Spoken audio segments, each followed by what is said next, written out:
My name is Officer James Carter. I've been a police officer in the small town for almost 10 years.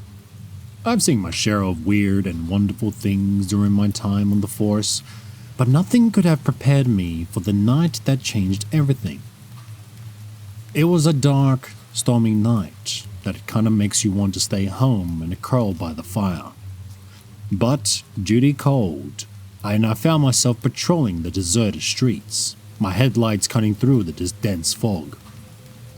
As I drove, I couldn't shake the feeling that something was amiss.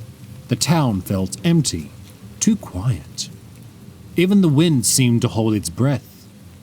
Suddenly, my headlights flickered and died, plunging me into the darkness. I cursed under my breath and fumbled for my flashlight, but it was nowhere to be found. Just when I was about to give all hope, I saw something out of the corner of my eye. It was a figure, standing in the middle of the road, tall and slender, with long flowing hair that danced in the wind.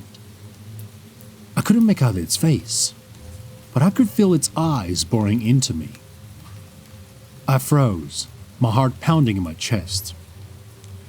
The figure didn't move. It just stood there, watching me. I tried to speak, but my voice caught my throat. Slowly, the figure began to move towards me. Its steps were silent, as if it were floating across the room. I wanted to run, but I cannot move. I was paralyzed with fear.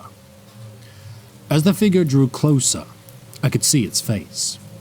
It was a woman's face, but it was twisted and contorted into a grotesque mask of hatred. Her eyes were empty sockets, and her mouth was a thin, cruel line. The figure reached out a hand, its long, sharp nails glittering in the moonlight. I tried to scream, but no sound came out. The hand closed around my throat, and I felt myself being lifted into the air. I struggled against the figure's grip, but it was no use. It was too strong. I could feel my life slipping away as the darkness enveloped me. When I woke up, I was lying on the side of the road. My head was pounding and my throat was sore. I looked around, but the figure was gone. Had it all been a dream? I got to my feet and stumbled back to my car.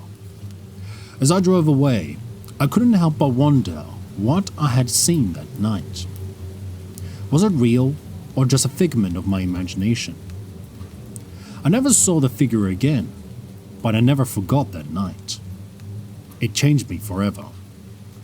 I became more cautious, more vigilant. I knew that there were things in this world that we cannot explain, and that there were forces at work that we couldn't control. A few weeks later, I was called to investigate a disturbance at an old abandoned house on the outskirts of town. The house had a reputation for being haunted, and people said that strange things happened there. I approached the house cautiously, my gun drawn. The windows were boarded up, and the paint was peeling. The whole place had an eerie, unsettling atmosphere. I knocked on the door, but there was no answer. I tried the doorknob, and it was unlocked. I pushed the door open and stepped inside. The house was dark and dusty. Cobwebs hanging from the ceiling, and the air was thick with the smell of decay. I could hear rats scurrying in the walls. I made my way through the house, calling out for anyone who might be there. But there was no response. I was about to give up when I heard a noise coming from the basement. I followed the sound to a door at the end of the hallway. I turned the doorknob and opened the door. The basement was dark and damp. A single light bulb flickered overhead, casting eerie shadows on the walls. In the center of the room was a large wooden table, and on the table was a body. The body was that of a young woman. She was laying on her back, her eyes wide and staring at the ceiling. Her body was covered in blood, and her throat had been cut out. I gasped in horror and backed away from the table. I had seen death before, but nothing like this. I called for backup and waited for other officers to arrive. As we carried the body out of the house, I couldn't help but wonder who had killed her and why. The murder of a young woman remained unresolved, and the old abandoned house became a more notorious. People said that her ghost haunted the house, that even she had been wandering the hallways at night.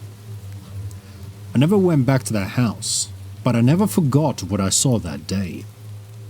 It was a reminder there were things in this world that we cannot understand, and there were forces at work that we cannot control. As years went by, I saw more and more strange and unexplained things while on duty. I saw ghosts, demons, and other creatures that defied all logic. I learned that the world is a much darker and more dangerous place than we ever imagined. But I also learned there are good people in the world, people who are willing to fight against the darkness. I learned that in the darkest of times, there is hope. I'm still a police officer, and I'm still fighting against the darkness. I don't know what the future holds, but I know that I will never give up hope.